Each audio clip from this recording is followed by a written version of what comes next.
want to make our own cars. We don't really want cars from Canada. And we put tariffs on cars from Canada, and at a certain point, it won't make economic sense for Canada to build those cars. And we don't want steel from Canada because we're making our own steel, and we're having massive steel plants being built right now as we speak. We really don't want Canadian steel, and we don't want Canadian aluminum and various other things. Ain't nothing changed, nothing new here to see. This ain't nothing but some political maneuvering. America. Welcome to the eulogy, eat it up. It's called political buffoonery. Hey there, everybody, and welcome to This Week in DUMBmocracy, where we showcase some of the dumbest news makers of the week. We normally don't cover international relations here on the channel. We have our hands full enough with American buffoons, right? But we couldn't pass up to talk about this first face-to-face meeting between the newly elected Prime Minister of Canada, Mark Carney, and President Donald Trump. If you were following the Canadian elections, you saw that Mark Carney had some tough things to say about President Trump, who's been talking a lot about Canada, buying it, calling it the 51st state and whatnot. Here's a quick reminder of what Carney was saying on his campaign trail. The old relationship we had with the United States, based on deepening integration of our economies and tight security and military cooperations, is over. What exactly the United States does next is unclear. But what is clear is that we, as Canadians, have agency. We have power. We are masters in our own home. Nous sommes maîtres chez nous. We can control our destiny. We can give ourselves much more than any foreign government, including the United States, can ever take away. When I sit down with President Trump, it will be to discuss the future economic and security relationship between two sovereign nations. And it will be with our full knowledge that we have many, many other options than the United States to build prosperity for all Canadians. But Carney's tune certainly changed when he met with President Trump in the ultimate home field advantage of the White House. Thank you for your hospitality and above all for your leadership. You're a transformational president, focus on the economy with a relentless focus on the American worker, securing your borders, ending the scourge of fentanyl and other opioids, and securing the world. And the history of Canada and the U.S. is we're stronger when we work together, and there's many opportunities to work together. And I look forward to, addressing some of those issues that we have, but also finding those areas of mutual cooperation so we can move forward. I watched him bend the knee. That is but one of a few examples that showed that while the United States has not yet bought Canada, President Trump certainly owns its prime minister. We're going to go through this joint press conference that happened in the White House. But before we get to all of that, please subscribe to the channel, hit that notification bell so you don't miss any of the shows. And if you like what you're seeing here in this or any other video on the channel, you guys know what to do already. You're going to smash that thumbs up button, like, comment, share the show with your friends, all that really, really good stuff. Because all that's going to help the channel grow via the YouTube algorithm. Yes, it must feed. Thanks to all you out there for helping the show grow. We're on the road to 3,000 subscribers. If you can help us out on the way, we'd really appreciate it. And by the way, later tonight, 9 p.m. Eastern Time, me and my best bud, Ross Galloway, we're going back behind enemy lines. We're sure to be talking about things like this meeting between President Trump and Prime Minister Carney and other news of the day that may pop up. Remember, that's tonight, 9 p.m. Eastern Time, right here on this channel, Behind Enemy Lines. This guy is a grifter. All right. We got all the formalities of the show out of the way, all the plugs, all the grifting. Let's get into these clips. The president and the prime minister met with the press for a little bit over a half hour after they had their private meetings at the White House. And as you'll see in these clips, Donald Trump is peak Donald Trump, commanding the room, controlling the conversation, controlling the narrative, while the Prime Minister of Canada looks like a deer in the headlights. His body language is all off. It's very deferential to Trump. He seems very intimidated being in that presence. I think you'll see that in observing his mannerisms during these clips. So let's get into it now. The first clip concerns a press question about Canada becoming the 51st state. Yes, this is still out there, and Trump is not letting go. Mr. President, you have said that Canada should become the 51st state. No. Well, I still believe that, but you know, it takes two to tango, right? But no, I do. I mean, I believe it would be a massive tax cut for the Canadian citizens. You get free military, you get tremendous medical cares and other things. There would be a lot of advantages, but it would be a massive tax cut. And it's also a beautiful, you know, as a real estate developer, you know, I'm a real estate developer at heart. When you get rid of that artificially drawn line, somebody drew that line many years ago with like a ruler, just a straight line right across the top of the country. When you look at that beautiful formation when it's together, I'm a very artistic person, but when I looked at that beauty, I said, that's the way it was meant to be. But, you know, I do feel it's much better for Canada, but we're not going to be discussing that unless somebody wants to discuss it. Carney does not look comfortable here with Trump talking so glibly about Canada becoming the 51st state and all the benefits that there would be. By the way, conservatives, I don't think see Canada becoming the 51st state as a benefit for any reason. I think the electoral college numbers and the congressional numbers and the apportionment and all that, I don't think it would go well for Republicans. That being said, Carney is completely uncomfortable with this line of questioning and with Trump's answer.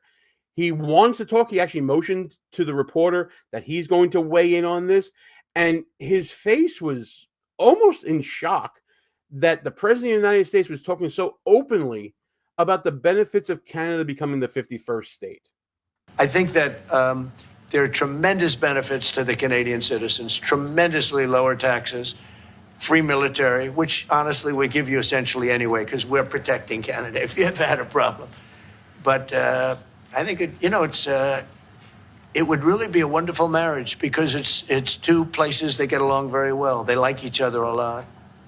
Well, if I may, as you know from real estate, there are some places that are never for sale. That's true. We're sitting in one right now, you know, Buckingham Palace.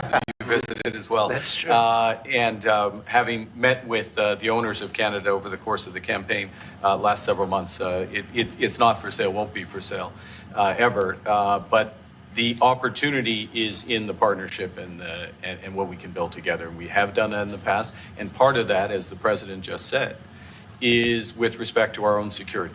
And my government is committed for a step change in our investment in Canadian security and our partnership.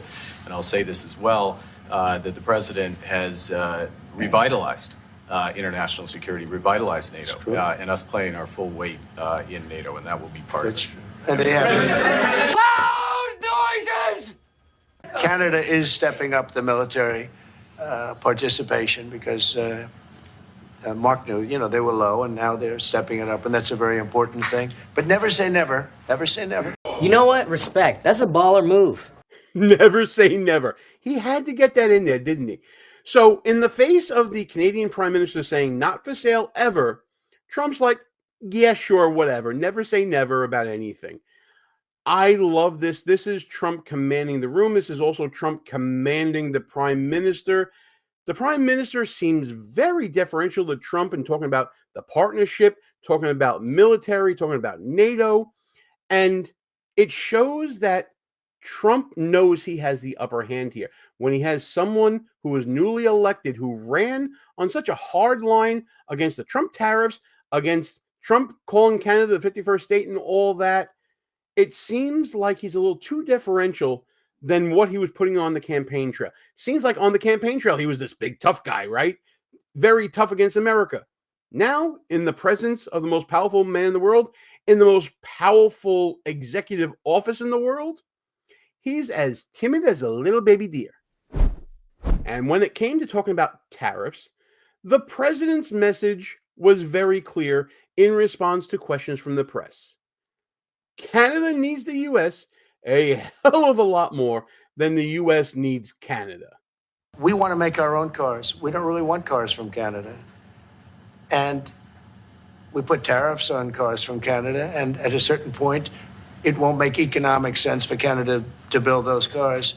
And we don't want steel from Canada because we're making our own steel, and we're having massive steel plants being built right now as we speak. We really don't want Canadian steel, and we don't want Canadian aluminum and various other things. Ooh, that's going to leave a mark. We have a tremendous deficit with Canada. In other words, they have a surplus with us. And there's no reason for us to be subsidizing Canada. Canada's a place that will have to be able to take care of itself economically. I assume they can. I will tell you that Trudeau, when I spoke to him, I used to call him Governor Trudeau. I think that probably didn't help his election. But when I spoke to him, I said, so why are we taking your cars? Why are we taking we want to make them ourselves. I mean, I said, and if the price of your cars went up, or if we put a tariff on your cars of 25%, what would that mean to you? He said, that would mean the end of Canada. He actually said that to me. And I said, that's a strange answer, but I understand his answer. But no, I mean, it's hard to justify subsidizing Canada to the tune of maybe $200 billion a year. We protect Canada militarily, and we always will. We're going to, that's not a money thing. But we always will. But, it's not fair. But why are we subsidizing Canada $200 billion a year, or whatever the number might be? It's a very substantial number. Are we clear? Trump may have been responding to a question from the press, but he was talking directly and publicly to the prime minister there. We don't need you as much as you need us. We don't want your cars. We don't want your aluminum. Don't want your lumber. We're going to do all this ourselves. We're investing in ourselves in order to make ourselves self-sufficient in these sectors. And basically, you're going to have to figure out what you're going to do economically once our demand is satisfied by our own national supply. It was classic Trump, commanding presence, clear, unadulterated, delivering his message to everyone who is listening, but specifically directing it to Canada. Now, in listening to Trump, I noticed I was distracted by a lot of the movements and affect by the Canadian Prime Minister Mark Carney. So when we come back from the break, let's focus on that same clip, but just looking at the Prime Minister here to see what we can glean about his reactions to what Trump was saying. Like what you see so far? Go ahead and smash that thumbs up button. Also, leave us a comment and tell us what you're thinking. And don't forget to subscribe so you never miss another show. So like I said earlier, we're going to be playing the same clip that we just heard from President Trump talking about tariffs and the trade imbalance between US and Canada. But we're doing it only focusing on the Canadian Prime Minister Mark Carney, his actions, his mannerisms, his affect. Now, I'm no body language expert, but as someone who does trial work and observes politics, I think you can see people give themselves away in their mannerisms. And I certainly have opinions on that. I welcome yours in the comments as well, as we observe the same statement made by Trump, but only focusing on looking at the Canadian Prime Minister. I'm going to keep the volume down because you heard it already. Let's watch his reactions. This is a very friendly conversation, but we want to make our own cars. We don't really want cars from Canada.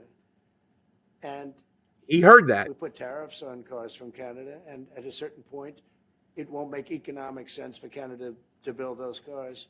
And we don't want steel from Canada because we're making our own steel, and we're having massive steel plants being built. The arm movements, he's intently listening now, and he doesn't like what he's hearing. And we don't want Canadian aluminum and various other things because we want the movement of the mouth and lip, the pursing lips. He's trying to figure out what to say here. He's a little upset to see the mouth movement again. Deficit with Canada. In other words, they have a surplus with us, and there's no reason for us to be shrugging and moving around, showing he's uncomfortable in his own skin right now as Trump is talking about this trade imbalance. Take care of itself economically. I assume they can. I will tell you that Trudeau, when I spoke to him, I used to call him Governor Trudeau. I think that probably didn't help his election. But when I spoke to him, I said, so why are we A little Why are we laugh taking for the your humor cars? because Why he's are we going along with taking your- Trump. We want to make them ourselves. I mean, I said, and Again, rocking and if repositioning the price himself, of the your pursing of the cars went lips, up, or looking if we put a down. tariff, if we put a tariff on your cars of 25%, what would that mean to you? He said that would mean the end of Canada. He actually said that to me. And I said, He's not comfortable strange hearing that. answer, Look at him but taking I a deep understand breath, his rocking answer. back and forth. The But, hands are now folded a little no, tighter. I mean, it's He's trying to hard lean in to to weigh in, but he's not justify getting the word in edgewise with Trump. subsidizing Canada to Rocking the back tune and of forth maybe now, $200 showing billion his a year. uncomfortability is up. We You protect saw that? Canada He tried to jump in militarily, and he we always couldn't. will. We're gonna, that's not a money thing. But we always will. But, it's not fair. But why are we subsidizing Canada $200 billion a year, or whatever the number might be? It's a very Yet he's substantial too number. timid to jump in And and it's hard interrupt for the President American Trump. taxpayer So he's to waiting his turn. say, He's not "Gee, happy we at love all. doing that." I think you saw what I saw there, right? Prime Minister Carney was not happy, very uncomfortable with what he was hearing from Trump. The rocking back and forth, the pursing of the lips, the tightening of the hands interlocking there. He's looking down. He's trying to get a word in edgewise, but he can't because this is Donald Trump we're talking about. Who's going to interrupt him? Who's going to interrupt the President of the United States? The topics he clearly did not want to talk about, the imbalance of trade between the two. There was a reaction there, talking about Trudeau's statement about the death of the Canadian economy if there was a tariff on cars at 25%. Didn't like hearing that either. This all indicates to me that Trump has Carney exactly where he wants him for purposes of talking about tariffs and resetting this trade imbalance. President Trump may never see the day that the United States owns Canada and names it the 51st state. But yesterday, Trump owned their prime minister. After all that tough talk on the campaign trail, to the cheers and adulation of the Canadian people, saying that he's going to stand up to Trump, elbows up and all that. Where was it when he was at the White House, when he was sitting with President Trump? It was nowhere to be found. He shrunk in his chair. He was deferential to the president, said very nice things about him, did not really disagree with the president, sidestepped any issues. You can call it diplomacy. To me, it was overly deferential to Trump, considering the rhetoric he was talking about just a few weeks ago. And Trump ate his lunch.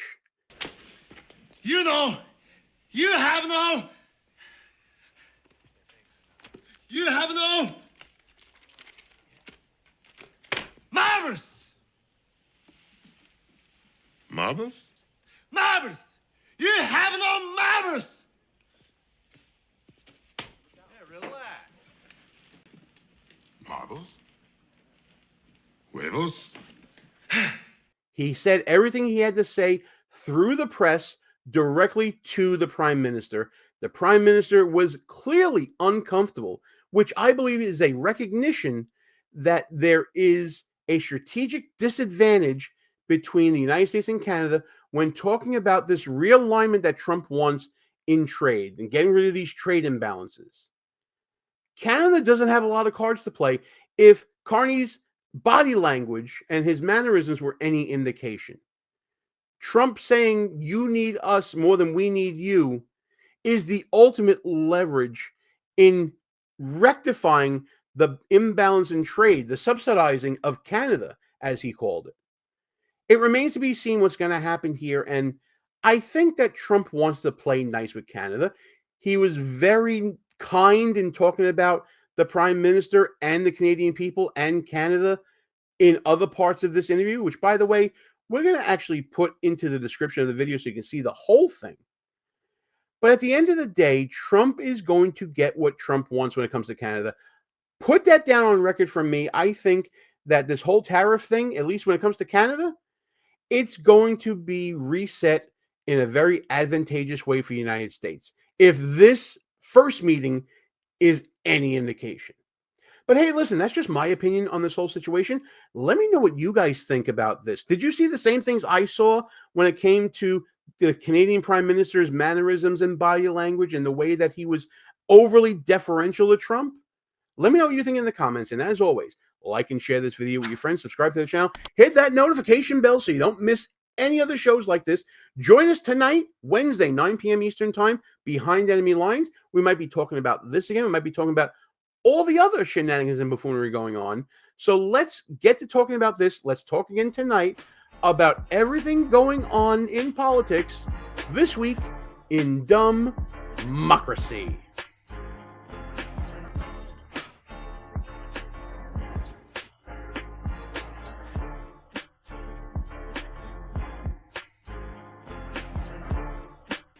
All views and opinions expressed here are not necessarily of the mainstream media and may offend some listeners. It's called political buffoonery.